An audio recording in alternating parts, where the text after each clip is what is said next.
नमस्कार, सगरमाथा प्राइम समाचारमा स्वागत छ। म जयन्ती पुडासेनी। नमस्कार, म अपेक्षा ढुङ्गाना। सगरमाथा प्राइम समाचार सुरु गरौं अहिलेसम्मका मुख्य समाचारबाट। स्थानीय तहका नयाँ जनप्रतिनिधिको कार्यकाल आजबाट सुरु। मतगणना बाँकी रहेका स्थानीय तह भने आजबाट जनप्रतिनिधि विहीन बन्दै।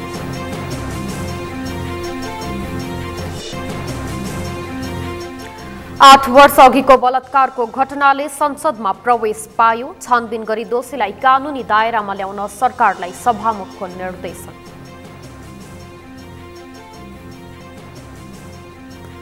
आउँदो आर्थिक वर्षदेखि स्मार्ट लाइसेन्सको सुविधा सहजै लिन सकिने मास प्रिन्टर खरिद तथा दक्ष जनशक्तिको परिचालन गर्ने विभागको योजना।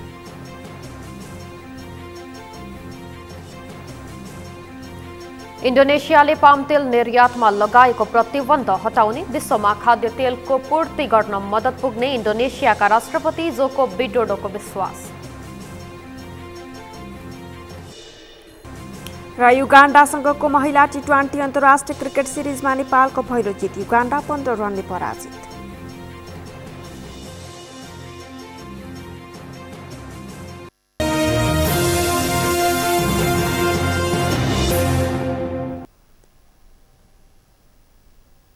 सगरमाथा प्राइम समाचार अब विस्तारमा। मतगणना सम्पन्न भएका स्थानीय तहमा नयाँ जनप्रतिनिधिको शपथ र कार्यपालिका निर्वाचनको कार्यक्रम सुरु भएको छ। नवनिर्वाचित जनप्रतिनिधिहरूले स्थानीय सरकार सञ्चालन ऐन 2074ले तोकेको ढाँचामा पद तथा गोपनीयताको शपथ लिएका हुन्। अमृत ढकालको रिपोर्ट।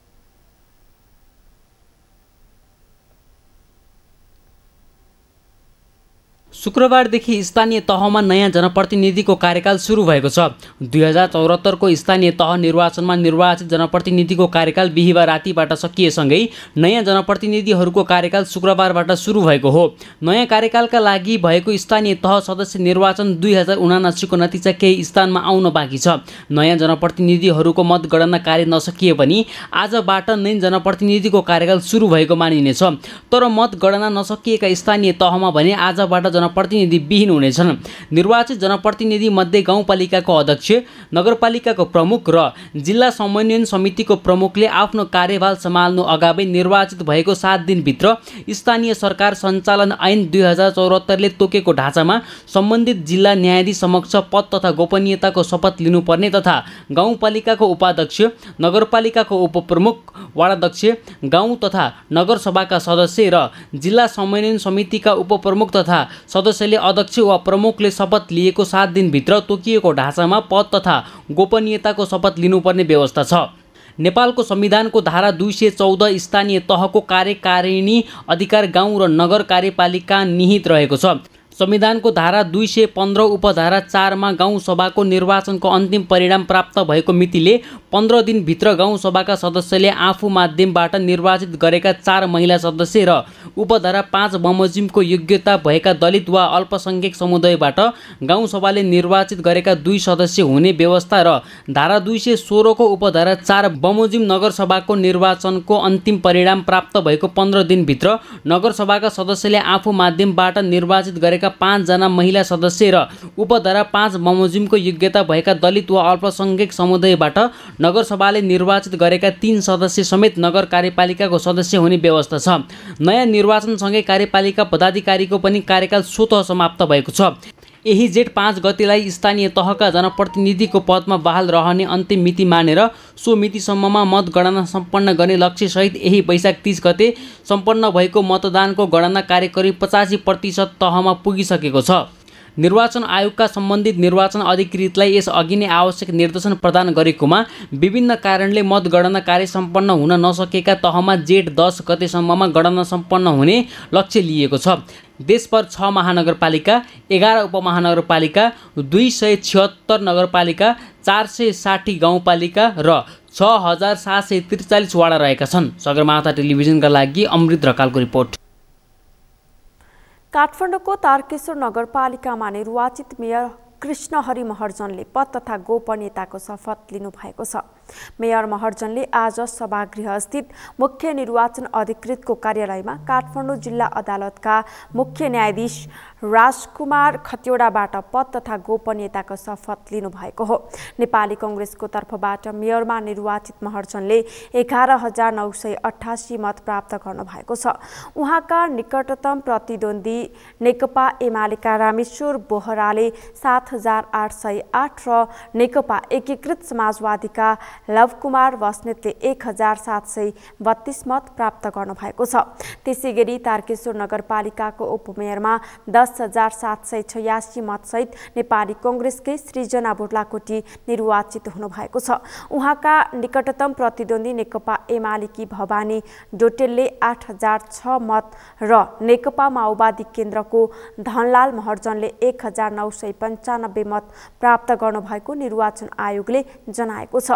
त्यस्तै काठमाडौँकै बुढानीलकण्ठ नगरपालिकाको मेयरमा निर्वाचित मिठाराम अधिकारीले पनि आजै पद तथा गोपनीयताको शपथ लिनुभएको छ। नेकपा एमालेबाट निर्वाचित अधिकारीले 14,250 मत प्राप्त गर्नुभएको छ। उहाँका निकटतम प्रतिद्वन्दी नेपाली कांग्रेसका विनोद चालिसेले 11,512 र नेकपा एकीकृत समाजवादीका बालकृष्ण श्रेष्ठले 2,222 मत प्राप्त गर्नुभएको निर्वाचन आयोगले जानकारी दिएको छ। उपमेयरमा पनि नेकपा एमालेले जित हासिल गरेको छ। 14,314 मतसहित एमालेकी अनिता लामा उपमेयरमा निर्वाचित हुनुभएको छ। उहाँका निकटतम प्रतिद्वन्दीहरू नेपाली कांग्रेसकी रमिला वाग्लेले 11,972, नेकपा एकीकृत समाजवादीकी प्रमिला सापकोटाले 1,888 र माओवादी केन्द्रकी कमला गौतमले 827 मत प्राप्त गर्नुभएको छ।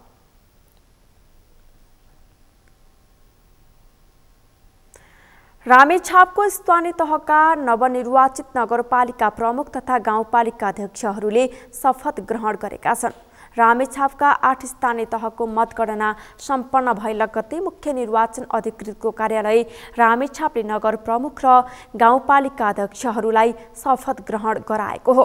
कार्यालयले उनीहरूलाई निर्वाचित भएको प्रमाणपत्र समेत प्रदान गरेको छ।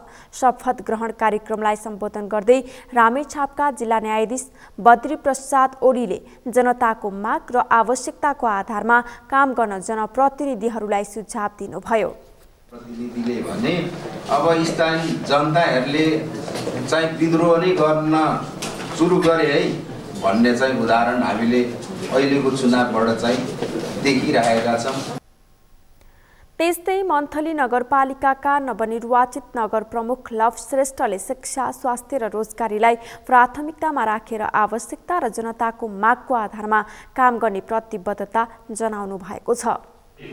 मुख्य सदरमुकाममा रहेको कारणले गर्दाखेरि सबैको सहकार्यमा पार्टीले बनाएको घोषणापत्रमा भएका कुराहरूलाई पनि आधार मान्दै राजनीतिक सहमतिको आधारमा सम्पूर्ण वडाध्यक्षज्यूहरू सदस्यज्यूहरूसँग सहकार्य गरेर अगाडि बढ्न सकियो र शिक्षा, स्वास्थ्य, खानेपानी र 16 कुराहरूलाई अगाडि बढाउन म प्रतिबद्ध गर्न चाहन्छु। रामेछापमा नेकपा एमालेले 1 नगरपालिका र 2 गाउँपालिका सहित 24 वटा वडामा विजयी भएको छ भने नेपाली कांग्रेसले पनि 1 नगरपालिका र 2 गाउँपालिका सहित 24 वटा वडामा विजय हासिल गरेको छ। त्यसैगरी नेकपा माओवादी केन्द्रले 2 गाउँपालिका सहित 15 वटा वडामा विजयी भएको छ। नेकपा एकीकृत समाजवादीले भने 1 वडामा जित्त बुझाएको छ।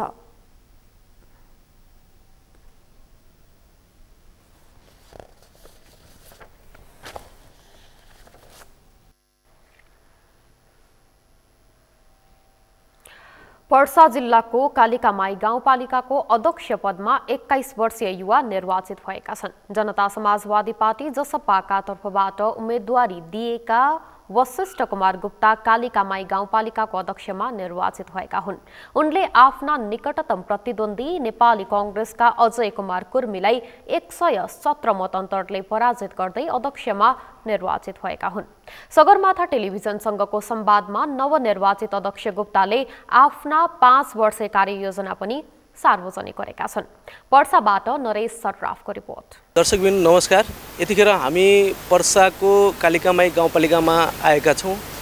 लगभग पर्सा जिल्लाको सदरमुकाम वीरगञ्जदेखि 20-22 किलोमिटर पर्छ र कालिका माई गाउँपालिकामा जुन जसपाको सबभन्दा कान्छो अध्यक्ष पदको उम्मेदवारमा जित्नु भएको छ, उहाँको बारेमा उहाँको भिजन के छ, उद्देश्य के छ, यो राजनीतिक क्षेत्रमा आउनुपर्ने कारण के हो, भर्खर चुनाव जित्नु पनि भएको छ, त्यही सन्दर्भमा हामी उहाँसँग कुराकानी गर्न गइरहेको छौँ। अध्यक्ष पदमा विजयी हुनुभएको छ वशिष्ठ प्रसाद गुप्ता, उहाँलाई स्वागत गर्न चाहन्छु सगरमाथा टेलिभिजनमा। नमस्कार, धन्यवाद। वशिष्ठजी, तपाईँ हुन त पर्सा जिल्लामा मात्र होइन, देशभरिकै जसपा पार्टीबाट सबभन्दा कान्छो उम्मेदवार हुनुहुन्छ। यहाँको उमेर कति छ? 21 साल। करिब 21 साल 21 साल 2 महिना हुनुहुन्छ। तपाईँ कुन सोच लिएर यो राजनीतिक सेक्टरमा आउनुभएको छ? मेरो धेरै सोच छ, योजना छ। मैले यहाँ योजना बनाएको छु कि आफ्नो गाउँ समाजको लागि आफ्नो काम गर्छु।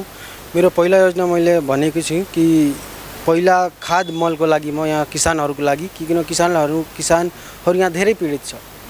तपाईँले पनि आउनु यहाँ हेर्नु होला खेतीपाती कस्तो छ। किसानहरूको लागि म खाद मलको व्यवस्था पहिला गराउँछु, क्षेत्रफल नापेर। अनि दोस्रो के छ, यहाँको रोड नालाहरू। यहाँ आउनुभएको छ तपाईँ, त्यहाँ 20 किलोमिटर यहाँ बिरगजमा कस्तो छ, यहाँ आएर कस्तो छ तपाईँले हेर्नुभयो। त त्योभन्दा पहिला म रोडको विकास गर्छु, यहाँ पक्किया विकास गराउने काम गर्नुपर्छ, म गर्छु त्यो। अनि नालाको निकास पनि गर्छु म, किनकि पानीको निकास यहाँ छैन। अलिकति पनि आधै घन्टा पनि जति पानी पर्यो यहाँ जनताहरू धेरै पीडित हुन्छ। थाहै चल्दैन गडा कहाँ छ के कहाँ छ, त्यो हो। अनि फेरि आउनु तेस्रो स्वास्थ्यमा, यहाँ अस्पतालहरू छ 3-4वटा अस्पतालहरू छ, तर राम्रो डाक्टर छैन। डाक्टर नभएकोले सबै मान्छेहरू समाजहरूले धेरै दुःख पाउँछ। यहाँ मैले सोचेको कि राम्रै डाक्टर यहाँ राखेर निःशुल्क उपचार यहाँ गराउन, त्यो मेरो सोच छ, योजना छ। राम्रो डाक्टर अनि के दबाईहरूलाई उपलब्ध गराउँछ। यहाँ दबाई केही पनि भए पनि, केही समस्या स्वास्थ्य भए पनि यहाँ केही पनि हुँदैन, बाहिर जानुपर्छ। अनि मेरो एउटा स्वास्थ्यमा अझै के सोच छ कि यहाँ ल्याब खोल्नको लागि, ब्लड टेस्टको लागि यहाँ एउटा ल्याब चालु गर्नको लागि।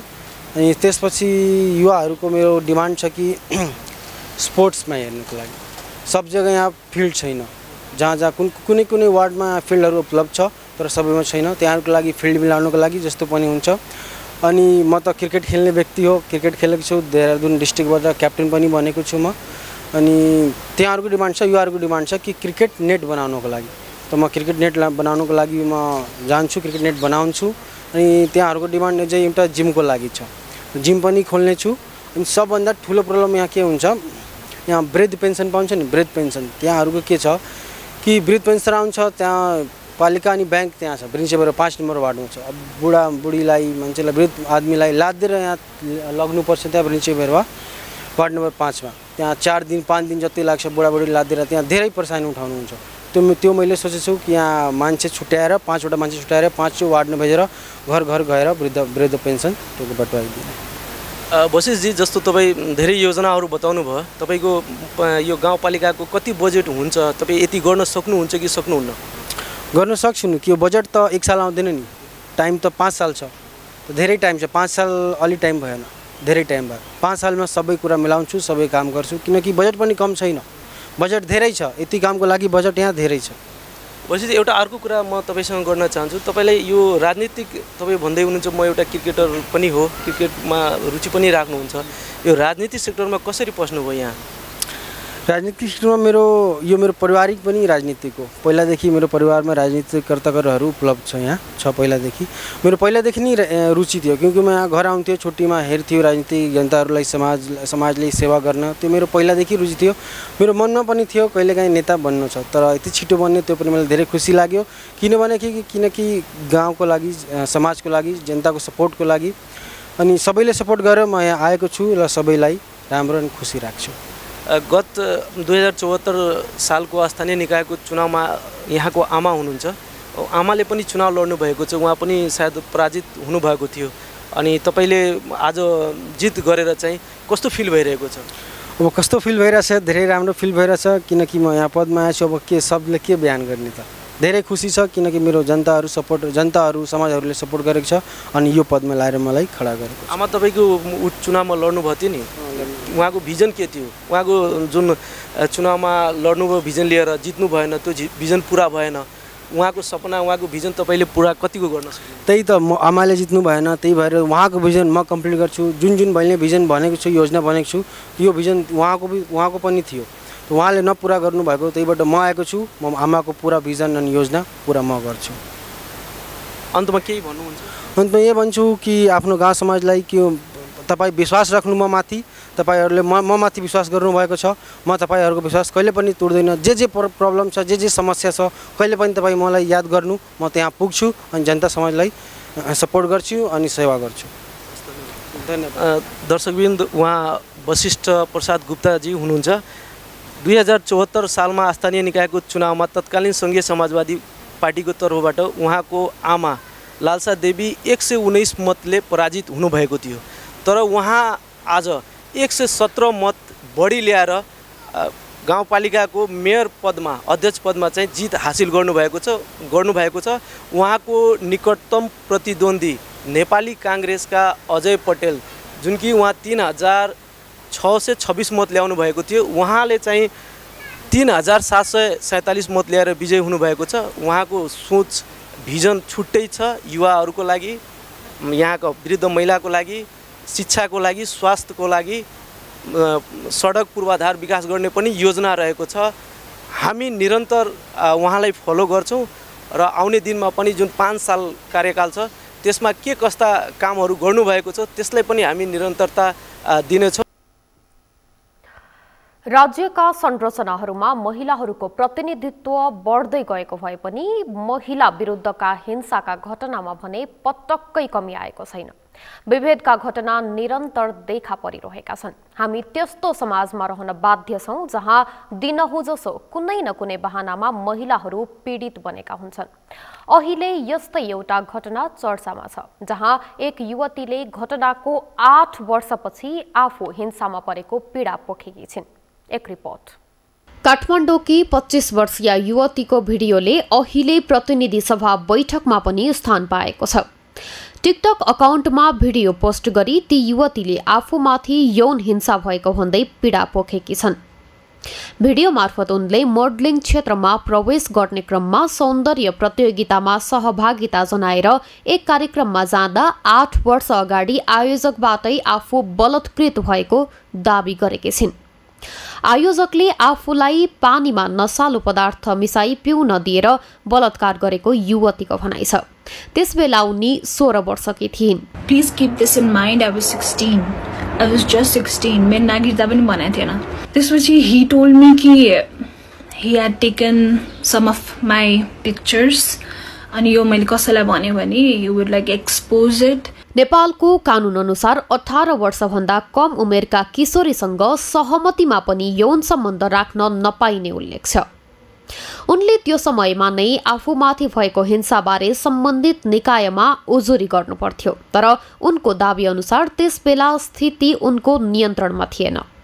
उनले आफूलाई आपत्तिजनक फोटो भिडियो रहेको भन्दै आयोजकले धम्काएर 6 महिनासम्म पीडा सहन बाध्य बनाएको उल्लेख गरेकी छिन्।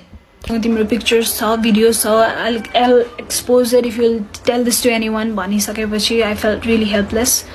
I couldn't even like shed a tear. I couldn't even cry. त्यसपश्चात उनले निरन्तर भावनात्मक दुर्व्यवहार, ब्ल्याकमेलिङ, धम्की, अपमान र मानसिक यातना पाएको उल्लेख गरेकी छिन्। हाल उनको न्यायका लागि सामाजिक सञ्जालमा चौतर्फी रूपमा आवाजहरू उठिरहेका छन्। यही विषयले शुक्रबार संसदमा पनि प्रवेश पाएको छ। सभामुख अग्निप्रसाद सापकोटाले सामाजिक सञ्जालमा भाइरल बनेको यौन हिंसाको घटनाका सम्बन्धमा छानबिन गरी दोषीलाई कानुनी दायरामा ल्याउन निर्देशन दिएका छन्। यौन हिंसा सम्बन्धी विषयमा मेरो गम्भीर ध्यानाकर्षण भएको छ। सो सम्बन्धमा शीघ्र छानबिन गरी सत्य तथ्य पहिचान गर्न र दोषीलाई कानुनी दायरामा शीघ्र ल्याउन नेपाल सरकारलाई निर्देश गर्दछु। बैठकमा नेपाली कांग्रेसका सांसद गगन कुमार थापाले समेत घटनामा संलग्न पीडितलाई कारवाही गर्न माग गरेका थिए। यत्रो विषय सार्वजनिक भइसके पछाडि तत्कालै जसलाई अभियोग लागेको छ तत्कालै अनुसन्धानको दायरामा ल्याउनका निम्ति हार्दिक आग्रह गर्न चाहन्छु र यस संसदबाट बनाएको बलात्कार सम्बन्धी कानुन हाम्रो फौजदारी संहिताको खास गरिकन हदम्याद सम्बन्धी विषयका सन्दर्भमा पुनर्विचार गर्न पनि सरकारलाई निर्देशन दिनका लागि सम्माननीय सभामुखलाई हार्दिक अनुरोध गर्न चाहन्छु। यता समाजशास्त्री भने यस्ता घटनामा सबै सचेत बन्नुपर्ने उल्लेख गर्दै दोषीलाई कारवाहीको माग गरेका छन्। उनीहरूले आवश्यकता अनुसार कानुनको परिमार्जन गर्नुपर्ने सुझाव समेत दिएका छन्। सबैभन्दा पहिला चाहिँ के गर्नु पर्यो भने स्कुल तहदेखिबाट नै स्कुल कलेज तहदेखिबाट नै हिंसा भनेको के हो, दुर्व्यवहार भनेको के हो भन्ने कुरा हामीले बुझाउन सक्नु पर्यो। हाम्रो अहिले पनि कतिपय ठुल्ठुला कलेजहरू स्कुलहरूमा पनि हामीले हेर्ने भने कहीँ पनि त्यो बच्चाहरूले अथवा बच्चीहरूले चाहिँ आफूमाथि भएको दुर्व्यवहार खुलेर बोल्न सक्ने अथवा बताउन सक्ने त्यो कुनै काउन्सिलिङ बोर्ड चाहिँ देखिँदैन। त्यसैले एउटा काउन्सिलिङ बोर्ड जस्तो हामीले राख्न सकिन्छ। महिला तथा बालबालिकामाथि हुने हिंसा तथा बलात्कारको हदम्याद जुन 365 दिन भनेर लेखिएको छ हाम्रो कानुनमा, त्यो एकदम गलत छ, परम्परागत छ र यस्तो खालको परम्परागत जुन कानुन छ यसले अहिले पछिल्लो समय भइरहेका घटनाक्रमहरूलाई यसले राम्रोसँग सम्बोधन गर्न सक्दैन। किनभने आफूमाथि भएको हिंसाको कुराहरू, आफूमाथि परेको पीडाको कुराहरू एउटा पीडितले आफूलाई जहिले सहज लाग्छ त्यो बेलामा बताउन सक्छ। प्रहरीको तथ्याङ्क अनुसार आर्थिक वर्ष 2074-75 यता अर्थात् पछिल्लो 4 वर्ष 10 महिनामा महिला हिंसाका 18,246 उजुरी प्रहरीमा दर्ता भएका छन्। त्यसमध्ये बलात्कारका उजुरी मात्र 12,956 वटा छन्। प्रहरीका अनुसार दैनिक 6 जना महिला तथा बालबालिका बलात्कृत हुने गरेका छन्। यसबाहेक प्रहरीसम्म नआइपुगेका घटना पनि धेरै होलान्। प्रहरी प्रवक्ता एसएसपी विष्णु कुमार केसीले घटनाको विषयमा आफूहरूलाई पनि जानकारी भएको र किटानी जाहेरी परेपछि थप अनुसन्धान प्रक्रिया अघि बढाउने बताए। यता सर्वोच्च अदालतले 6 वर्ष अगाडि एउटा नजिर बसाएको देखिन्छ। अदालतको निर्णय नम्बर 9623 को जबरजस्ती करडी सम्बन्धीको नजिरमा यस्तो मुद्दामा हदम्यादको परम्परागत मान्यतालाई कठोरताका साथ अंगीकार गरिरहनु न्यायोचित नहुने आदेश छ। यो आदेशलाई हेर्दा यो मुद्दामा हदम्याद र किटानी जाहेरी कुरिरहनु पर्ने अवस्था भने देखिँदैन। महिलाको नेतृत्व क्षमता र आत्मविश्वास बढाउन सुन्दरी प्रतियोगिता हुनुपर्ने केहीको तर्क छ। यद्यपि कुनै व्यक्तिको बौद्धिकताको परीक्षण 1-8 मिनेटको हाजिरी जवाफले हुन सक्दैन। यस्ता प्रतियोगिताहरूले युवतीको शोषण गर्ने, नारी व्यक्तित्वको आन्तरिक पक्षलाई उपेक्षा गर्ने र सुन्दरता सम्बन्धी विकृत धारणा विस्तारित गर्दछ। सौन्दर्यको भ्रम खडा गरेर व्यक्तिगत फाइदा लिने काम गरेको छ। सगरमाथा टेलिभिजनका लागि अमृत ढकालको सहयोगमा अपेक्षा ढुङ्गाना, काठमाडौँ। नेकपा एकीकृत समाजवादीका सम्मानित नेता एवं पूर्व प्रधानमन्त्री झलनाथ खनालले पश्चिममा मुलुकहरूको मोडलबाट मुलुकको आर्थिक क्षेत्रको विकास हुन नसक्ने बताउनु भएको छ। नेता खनालले आफ्नै मुलुकको आर्थिक स्थितिमा आधारित रहेर मुलुकको आर्थिक विकास गर्ने गरी आगामी आर्थिक वर्षको बजेट ल्याउन जरुरी रहेको पनि बताउनुभयो। उहाँले मुलुकको आर्थिक विकासका लागि कृषि क्षेत्र र औद्योगिक क्षेत्रमा लगानी बढाउने गरी बजेट ल्याउन पनि सुझाव दिनुभयो। आवश्यकता हुन्छ अनि मात्रै हामी कृषि अर्थतन्त्रको विकास गर्न सक्छौँ, औद्योगिक अर्थतन्त्रको पनि विकास गर्न सक्छौँ, व्यापार विनिमय वितरणलाई पनि हामी व्यवस्थित बनाएर लिएर जान सक्छौँ। त्यसबाहेक अब शिक्षाको क्षेत्रमा, स्वास्थ्यको क्षेत्रमा हामीले चाहिँ एउटा क्वालिटी एजुकेसन कसरी दिने, यी कुराहरूमा हाम्रा 10-12 वटा युनिभर्सिटी पुगे, 100औं कलेजहरू छन्, तर क्वालिटी एजुकेसन र उत्पादनमूलक एजुकेसन बन्न सकेन। यसकारणले त्यो कुरालाई हामीले ध्यानमा राख्नु पर्यो। एजुकेसनमा नयाँ क्रान्ति ल्याउनु पर्यो, नयाँ करिकुलमका साथ हामीले अध्ययन गर्ने गराउने कामहरू गर्न सक्नु पर्यो र साथसाथै हाम्रो एजुकेसनमा हामीले चाहिँ जुन ढङ्गले यो प्रविधिको विकास भइरहेको छ, अत्याधुनिक प्रविधिलाई जोड्नु पर्यो, हामीले डिजिटलाइज गर्नु पर्यो, दूर शिक्षा अनि साथसाथै दूर मेडिकल ट्रिटमेन्टका कुराहरूलाई पनि हामीले जोडेर लिएर आउन सक्नु पर्यो। नेता खनालले मुलुकको आर्थिक विकासका लागि शिक्षा र स्वास्थ्य क्षेत्रको गुणस्तर विकासमा पनि जोड दिनुपर्ने आवश्यकता औल्याउनुभयो। पूर्व अर्थमन्त्री एवं कांग्रेस नेता डाक्टर प्रकाश शरण महतले मुलुकको दिगो आर्थिक विकासका लागि कृषि क्षेत्रको विकासमा जोड दिने गरी बजेट ल्याउन सरकारलाई सुझाव दिनुभयो। आर्थिक विकासको लागि कृषि क्षेत्रलाई चाहिँ उत्पादन पनि बढाउने, खास गरेर हाई भ्यालु फ्रुट्सहरू, बढी महँगो फ्रुट्सहरू चाहिँ कतिपय हिमाली क्षेत्रमा चाहिँ धेरै उत्पादन हुन्छ, पहाडी क्षेत्रमा पनि धेरै उत्पादन हुनसक्छ, त्यसलाई चाहिँ अनि विदेशमा एक्सपोर्ट गर्न सकिन्छ। निकै एक्सपोर्ट विदेश युरोपमा पनि, युरोप अमेरिकामा पनि अब एक्सपोर्ट गर्न सक्ने सम्भावना छ। त्यसकारण त्यसको लागि लगानी वृद्धि गर्नु पर्यो, नयाँ प्रडक्ट्सहरू, त्यस्तै चाहिँ कृषिको उत्पादन पनि बढाउनको लागि चाहिँ तपाईँको फर्टिलाइजर पनि बढाउनु पर्यो। त्यसकारण अन्य चाहिँ इनपुट्सहरू पनि चाहिँ अब सुधार गर्नु पर्यो, टेक्नोलोजी पनि सुधार गर्नु पर्यो। त्यसमै जोड दिएर चाहिँ कृषिको क्षेत्रमा चाहिँ निकै विकास गर्नुपर्ने जरुरी छ। कार्यक्रममा नेकपा माओवादी केन्द्रका नेता एवं पूर्व अर्थमन्त्री वर्षमान पुनले मुलुकमा देखिएको आर्थिक समस्या तत्काल हल हुने गरी बजेट ल्याउनु पर्ने जरुरी रहेको बताउनुभयो।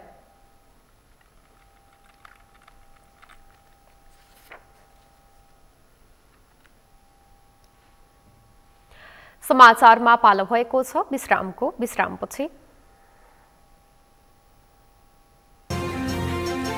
आउँदो आर्थिक वर्षदेखि स्मार्ट लाइसेन्सको सुविधा सहजै लिन सकिने, स्मार्ट मास प्रिन्टर खरिद तथा दक्ष जनशक्तिको परिचालन गर्ने विभागको योजना।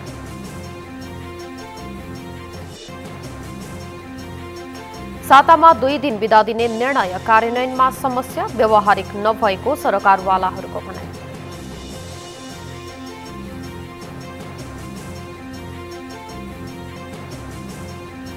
र युगाण्डासँगको महिला T20 अन्तर्राष्ट्रिय क्रिकेट सिरिजमा नेपालको पहिलो जित, युगाण्डा 15 रनले पराजित।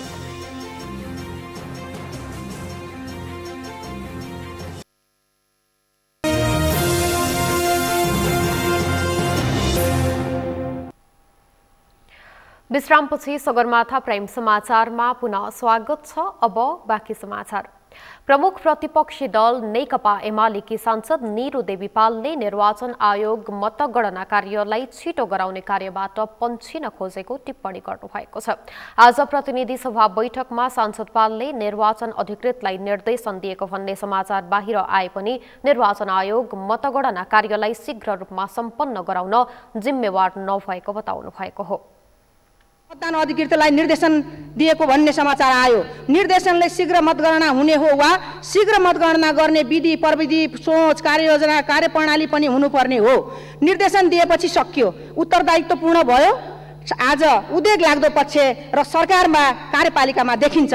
काम गर्ने भएकाले कार्यपालिका भनिएको होला, तर मन्त्री प्रधानमन्त्री निर्देशन दिएपछि जिम्मेवारी सकिएको महसुस गर्दछन्। सांसद पालले महिला, यौनिक अल्पसंख्यक जस्ता विषयमा विनियोजन विधेयकका सिद्धान्त र प्राथमिकता मौन रहेको भन्दै असन्तुष्टि जनाउनुभयो।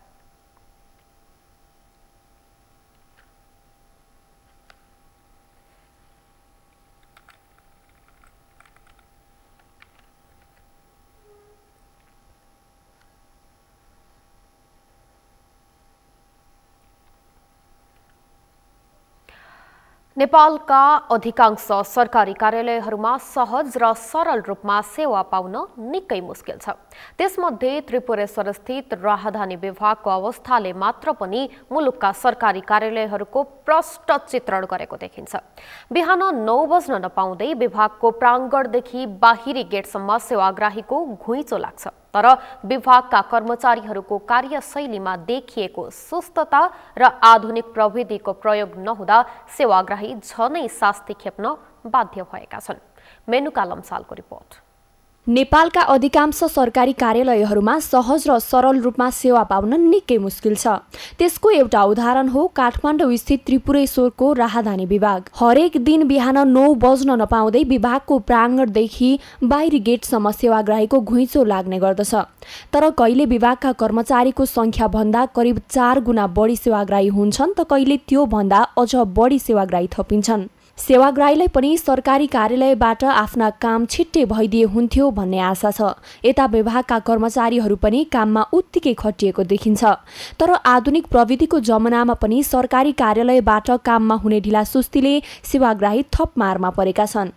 अझ सरकारी कार्यालयमा सेवाग्राहीका लागि सेवा लिन आउँदा एकैछिन बस्न तथा खानेपानीको व्यवस्था समेत नहुनाले सरकारलाई नै गिज्याइरहेको छ।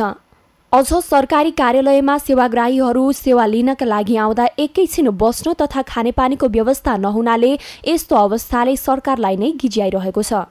राजधानी विभागमा आउँदा अरू सबै त ठिकै छैन, तर यहाँ बसाइको यहाँ सबै सम्पूर्ण यो कुराहरू मिलेको छैन। भित्र टाइम खाजा खाने टाइम पनि पुरै लिएको छैन। हेर्नु कति त्यहाँ 1 घन्टा जति हुन लागिसक्यो, किनकि यत्रो बाहिर जनता लावारिस भएर बस्या जस्तो यत्रो टाइम लिएको छ। यो अलि भएन नि त, हजुर अलि मिलाएर गर्नु पर्यो, अलि व्यवस्था गर्नु पर्यो। अनि यहाँ राजधानी भन्छन् 12,000 लिएर गर्छन् 3 दिनमा, तर मोबाइलमा म्यासेज जान्न। मोबाइलमा म्यासेज नआएर हामी माथि गएर त्यहाँबाट नम्बर लिएर वहाँ पनि लाइन बसेर आएको, हामी बिहान आएको, अहिलेसम्म काम भएको छ। कर्मचारी बढी राखेर हुन्छ कि या डिजिटल जमाना छ हैन, त्यसमा चाहिँ अलिकति के गरेर हुन्छ, त्यसमा चाहिँ के अरे छिटो छरितो कामको लागि ध्यान आकर्षण गर्दै हुन्थ्यो जस्तो लाग्छ। हजुर एकदमै गाह्रो छ। अब हेर्नुहोस् बिहान 10 साढे 10 बजे आएको, मेरो हिजोको फर्म हो, त्यही पनि अब छिर्न दिएन अहिलेसम्म। अब के भन्नुभयो भने अब 12:30 को नम्बर छ, अहिले 12:30 बजेपछि आउनु भन्नुभयो हैन। अब म त रिन्यू गर्न आएको भने गभर्नमेन्टले एक्चुअली रिन्यू गर्नेलाई अलग्गै गरेर र यो जुन नयाँ पासपोर्ट बनाउनेलाई अलग्गै गर्नुपर्ने हो। त्यो सिस्टम गरिदिएको हामीलाई सजिलो हुन्थ्यो, रिन्यू गर्ने मान्छेलाई झन्झटै हुँदैन त्यो कुराले। यता राहदानी विभागले भने सेवाग्राहीहरूका गुनासोलाई स्वीकार गरे पनि यस्ता समस्याको समाधान सेवाग्राही आफैले गर्नुपर्ने भन्दै पन्छिने गरेको छ। सेवा लिनका लागि सेवाग्राहीहरूलाई निश्चित समय सीमा तोकिएको समेत विभागले जनाएको छ, तर छिटो काम सम्पन्न गर्ने लालसामा सेवाग्राही समयभन्दा अगाडि आएर बस्नुले कार्यालय परिसरमा अनावश्यक चाप बढेको विभागले जनाएको छ। फर्स्ट टाइम बनाउने होस् अथवा रिन्यू गर्ने होस्, उहाँहरूलाई हामी एउटै क्याटेगोरी राख्छौँ। किन रिन्यू भनेको नि त अर्को पासवर्ड बनाउने हो नि त, किनभने अर्को पासवर्ड नम्बर आउँछ। प्रोसेस पुरै चाहिँ उही नै हो, खालि डकुमेन्ट 1-2वटा कमी होला हैन।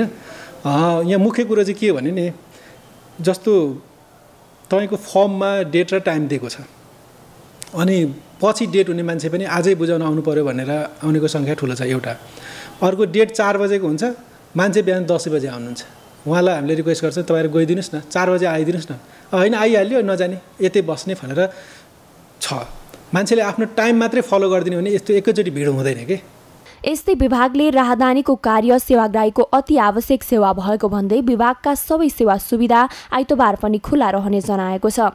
सेवाग्राहीले पाउने सेवा सुविधालाई ध्यानमा राख्दै भर्खरै सरकारले परीक्षणका लागि सुरु गरेको हप्ताको 2 दिन सार्वजनिक बिदामा पनि विभागले अन्य दिनमा जस्तै सेवा सुविधा दिने दावी गरेको छ।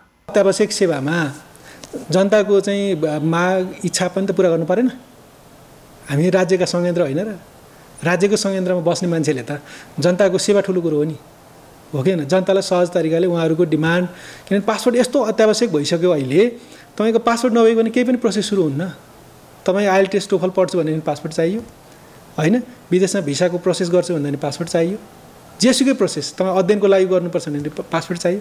भने चाहिँ अत्यावश्यक सेवा हो नि त, यो सरकारले नै अत्यावश्यक सेवा भनेर घोषणा गरेको छ। भने चाहिँ हामीले एक दिन सन्डे बढी काम गरिदिँदाखेरि उहाँहरूलाई सहज हुन्छ भने गरौँ। राहदानी प्राप्त गर्नु नागरिकको अत्यावश्यक सेवा भएको भए पनि मुस्किलले यो सुविधा पाइरहेका छन्। यससँगै आधुनिक प्रविधिको विकास भइसके पनि मुलुकका अधिकांश सरकारी कार्यालयहरूमा त्यस्ता प्रविधिको प्रयोग र विस्तारमा सरकारवाला निकायको ध्यान जान नसकेको पाइएको छ। सगरमाथा टेलिभिजनका लागि क्यामेरामा के सप्तिमल सेनाको साथमा मेनुका लम्साल, काठमाडौँ। राहदानी विभाग त्रिपुरेश्वरमा अझै पनि आधुनिक प्रविधिको जडान हुन सकेको छैन, जसका कारण विभागबाट सहज र सरल रूपमा सेवा लिन सर्वसाधारणलाई झनै शास्ति थपिएको छ। यसै सन्दर्भमा आज हामीले सगरमाथा जनबोलीमा सर्वसाधारणलाई सोधेका थियौं, राहदानी विभागको सेवा तपाईलाई कस्तो लाग्यो? हेरौं उनीहरूको भनाई उनीहरूकै शैलीमा।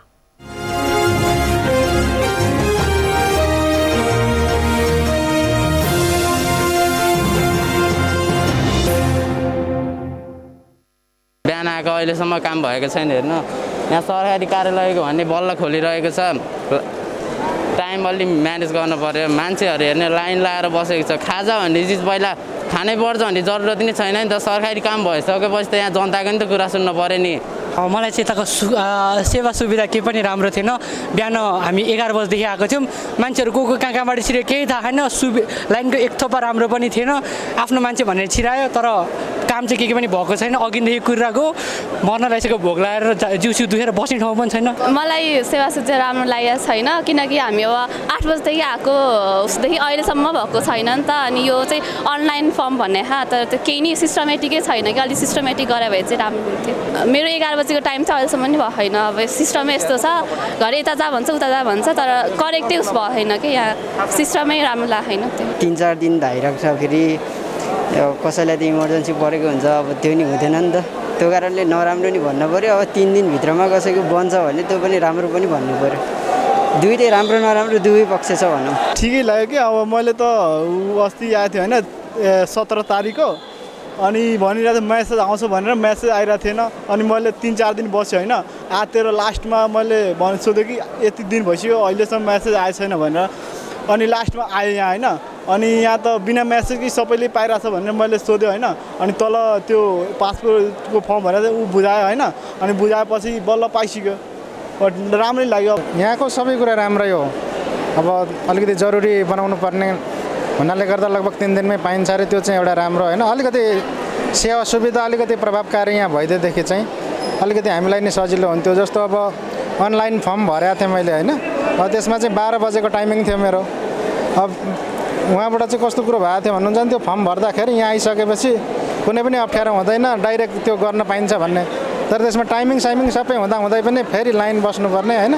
यो सबैभन्दा झन्झटिलो चाहिँ लाइन क्या, लगभग 4 घन्टा भयो बिहानदेखि आजसम्म बसेको। अब उहाँ सुरुदेखिको लाइन बस्दै अब यहाँ आइपुग्यो, यहाँ आइपुगेर पनि अझै धेरै पीडा छ।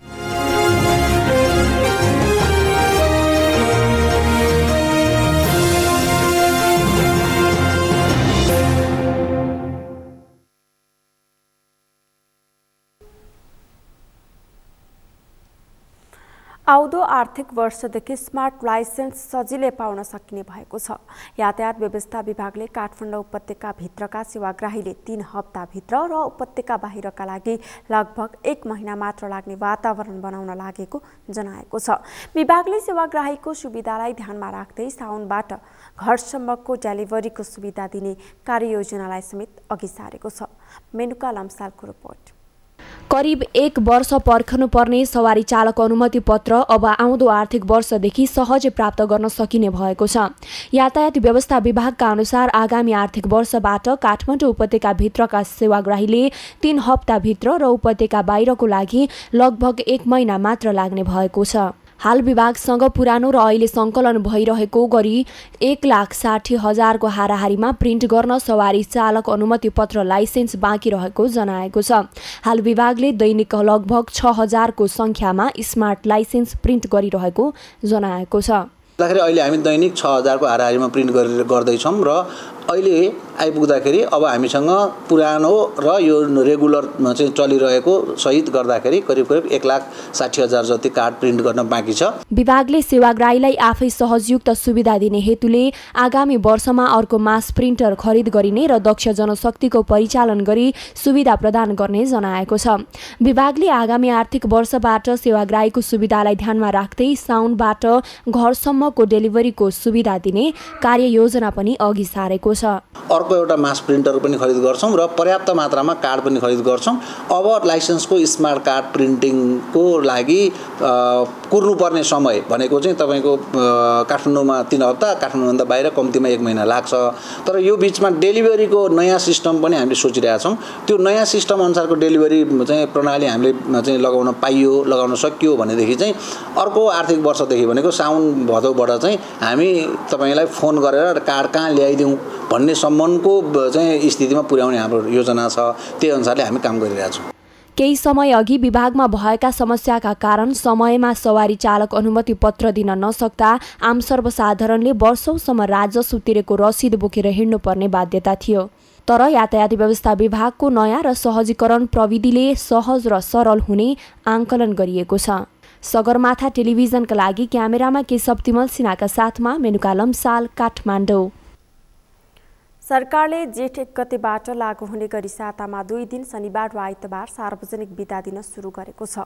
तर निर्णय व्यवहारिक नभएको कतिपयको तर्क छ। सरकारी कार्यालयमा 2 दिन बिदा दिँदा सेवाग्राहीको भिड बढ्ने तथा विद्यालय लगायतका शैक्षिक संस्थामा साताको 2 दिन बिदा अव्यावहारिक भएको गुनासो आउन थालेको छ। सरकारवालाहरूले गुनासो गरिरहँदा निर्णय कार्यान्वयन हुनेमा शंका देखिएको छ। प्रिन्स मिश्रको रिपोर्ट। गत वैशाख 14 गते बसेको मन्त्री परिषदको बैठकले जेठ 1 गतेबाट लागू हुने गरी सातामा 2 दिन शनिबार र आइतबार सार्वजनिक बिदा दिने निर्णय गरेको छ। यद्यपि यति बेला सरकारको उक्त निर्णय कार्यान्वयनबारे बहस सुरु भएको छ। सरकारको सो निर्णयलाई लिएर पक्ष र विपक्षमा तथा बहस चल्न थालेको देखिएका छन्। सार्वजनिक खर्चमा कटौती गर्ने उद्देश्यसहित मन्त्री परिषदको बैठकले मुख्य गरी अन्तर्राष्ट्रिय बजारमा इन्धनको मूल्य वृद्धि र नेपालको विदेशी मुद्रा सञ्चितमा आएको गिरावटका कारण आगामी महिनाबाट सातामा 2 दिन सार्वजनिक बिदा गर्ने निर्णय गरेको हो। केही समय अघि सरकारले गरेको एक अध्ययनले सातामा 2 दिन बिदा गर्दा सरकारी कार्यालयमा विद्युत, इन्धन, खानेपानी लगायतमा वर्षभरिमा कम्तीमा 1.5 अर्ब रुपैयाँ बचत हुने देखाएको बताएको छ। सोही अध्ययनलाई आधार मानी मन्त्री परिषदको बैठकले हप्तामा 2 दिन सार्वजनिक बिदा दिने निर्णय गरिएको सरकारका प्रवक्ता ज्ञानेन्द्र बहादुर कार्कीले बताए। हाललाई परीक्षणको रूपमा 2079 जेठ 1 गतेदेखि लागू हुने गरी बिहान 9:30 बजे साँझ 5:30 बजेसम्म कार्यालय समय कायम गर्ने, शनिबार र आइतबार सातामा 2 दिन सार्वजनिक बिदा दिने। सार्वजनिक बिदा दिने सरकारको निर्णयलाई लिएर यति बेला बहसबाजी मात्रै सुरु भएको छैन, निर्णय कार्यान्वयनलाई लिएर समेत मत विभाजन भएको पाइएको छ। यसैबीच कतिपय स्थानीय तहले सरकारको निर्णय वैज्ञानिक नभएको भन्दै आइतबारको दिन कार्यालय यथावत चलाउन विज्ञप्ति निकालेका छन्। कतिपय स्थानीय तहले त कर्मचारीलाई कार्यालय सञ्चालन गर्न समेत निर्देशन दिएका छन्। मन्त्री परिषदको उक्त निर्णयले शैक्षिक क्षेत्र भने प्रभावित बनेको छ। आइतबार पनि सार्वजनिक बिदा दिने सरकारको निर्णयले शैक्षिक संस्था लगायत अन्य विभिन्न सङ्घ संगठनहरूमा ठूलो अन्योलता आएको छ। सरकारको निर्णय कार्यान्वयन गर्दा निर्धारित समयमा पाठ्यभार पूरा नहुने भन्दै शैक्षिक क्षेत्रका अभियन्ताहरूले असन्तुष्टि जनाएका छन्। हप्तामा 2 दिन सार्वजनिक बिदा दिने सरकारको निर्णयले अध्ययनको गुणस्तर र विद्यार्थीहरूको सिकाइ उपलब्धिमा समेत प्रभाव पर्ने हुँदा आफूहरूलाई सरकारको निर्णय कार्यान्वयन गर्न असहज भएको निजी तथा आवासीय विद्यालय अर्गनाइजेसन नेपाल प्याप्सनका अध्यक्ष डीके ढुङ्गानाले बताए। पाठ्यक्रमले भनेको विषयवस्तु नै त्यो पाठ्यभारलाई नै चाहिँ पुरा नगरिकन शैक्षिक सत्र पुरा कसरी गर्न सकिन्छ, त्यसकारणले पनि यो विषयमा अलिक पुनर्विचार गर्नुपर्छ होला। यो निजामती व्यावसायिक अन्य चाहिँ क्षेत्र जस्तो होइन। शिक्षा क्षेत्र भनेको तपाईँको चाहिँ अलिक फरक हो। यो सिकाइसँग जोडिने, यो विद्यार्थीको दैनिकीसँग पनि जोडिने विषय भएको हुनाले विद्यालय योजना गर्दाखेरि चाहिँ हामीले विद्यार्थीले सिक्नुपर्ने र पाठ्यक्रमले निर्धारण गरेका विषयहरू कसरी पुरा हुन्छन् भन्ने पनि सोच्नुपर्छ। स्थानीय तह र केन्द्र सरकारको फरक बुझाइले निजी शिक्षण संस्थाहरू अन्यलमा परेको पुनः प्याप्सनका अध्यक्ष ढुङ्गानाले बताए। सरकारले आइतबार सार्वजनिक बिदा दिने घोषणा गरे पनि त्यसबारे वैज्ञानिक अध्ययन तथा छलफल हुन नसकेको अध्यक्ष ढुङ्गानाले बताए। शिक्षा मन्त्रालयले चाहिँ अब विद्यालय बिदा गर भनेर सूचना गर्ने, अनि स्थानीय शिक्षा कार्यालयहरू जो चाहिँ नगरपालिका अन्तर्गत भएका, गाउँपालिका अन्तर्गत भएका कार्यालयहरूले चाहिँ विद्यालय चलाऊ भनेपछि त यो कार्यान्वयन गर्ने कि नगर्ने भने चाहिँ हामी जस्तो चाहिने व्यावसायिक सङ्गठनलाई, यो पेशागत सङ्गठनलाई पनि अप्ठ्यारो छ हैन। हामी त एउटा आह्वान गर्ने, यो पब्लिक इस्युजमा बोल्ने संस्था पर्यो र अहिले हामी चाहिँ यसमा एउटा निर्गोल गरेर जानुपर्छ। वास्तवमा आइतबार बिदा गर्नुपर्ने परिस्थिति के हो, आइतबार लाग्दा के हुन्छ, नलाग्दा के हुन्छ, अरू बिदा के हो हैन। अब जम्मा कार्यदिन कति हो, 365 दिनमा हामीले कति दिन काम गर्ने, यी सबै सवालहरू छन्, बहसमै छन्। शिक्षा नियमावलीमा प्रत्येक शैक्षिक सत्रमा कम्तीमा 220 दिन विद्यालय खुल्नुपर्ने र कम्तीमा 180 दिन पठन पाठन हुनुपर्ने व्यवस्था छ।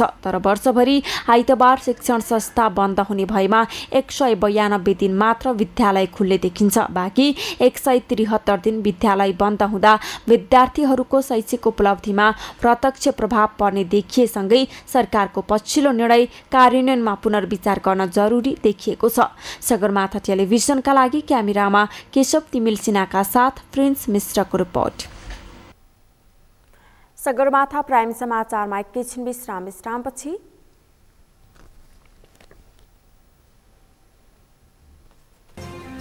इन्डोनेसियाले पाम तेल निर्यातमा लगाएको प्रतिबन्ध हटाउने, विश्वमा खाद्य तेलको पूर्ति गर्न मद्दत पुग्ने इन्डोनेसियाका राष्ट्रपति जोको विडोडोको विश्वास।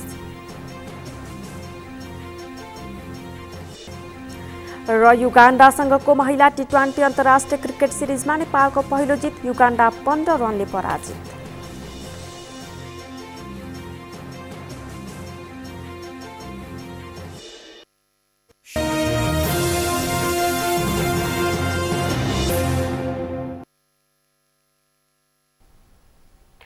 अब पालो अर्थ समाचारको।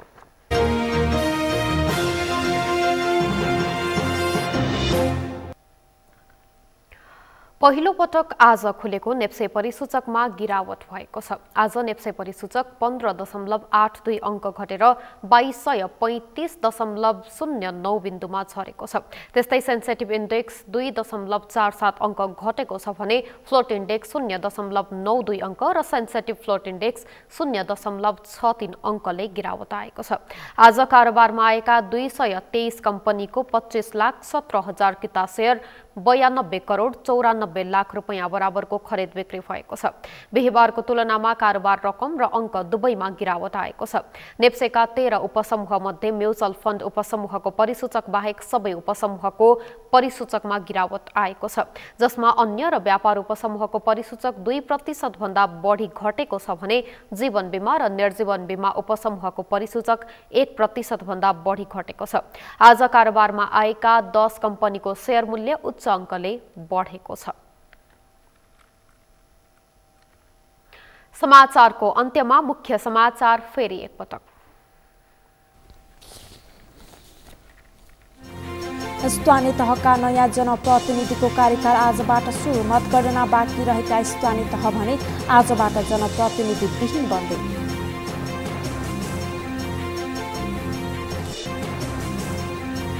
8 वर्ष अघिको बलात्कारको घटनाले संसदमा प्रवेश पायो। छानबिन गरी दोषीलाई कानुनी दायरामा ल्याउन सरकारलाई सभामुखको निर्देशन।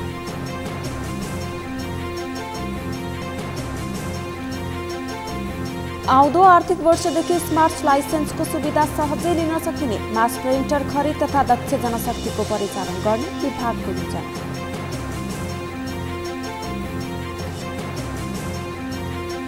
इन्डोनेसियाले पाम तेल निर्यातमा लगाएको प्रतिबन्ध हटाउने, विश्वमा खाद्य तेलको पूर्ति गर्न मद्दत पुग्ने इन्डोनेसियाका राष्ट्रपति जोको विडोडोको विश्वास। र युगाण्डासँगको महिला टी20 अन्तर्राष्ट्रिय क्रिकेट सिरिजमा नेपालको पहिलो जित, युगाण्डा 15 रनले पराजित।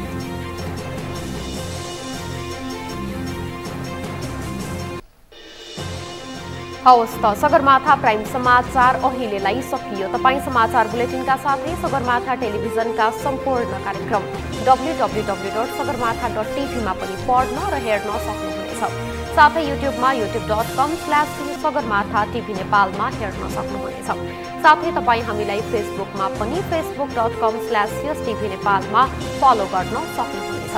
समाचारको शिखर, नेपालको गौरव, नेपालको पहिलो न्युज च्यानल सगरमाथा टेलिभिजन हेर्दै गर्नुहोला।